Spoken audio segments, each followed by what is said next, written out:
મેળો એનું પાન છે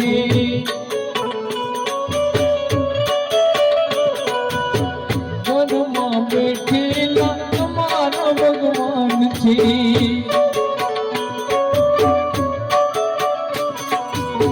મળે આશીષ તેને મેળો એનું પાન છે ઘરમાં બેઠેલા તમારા ભગવાન છે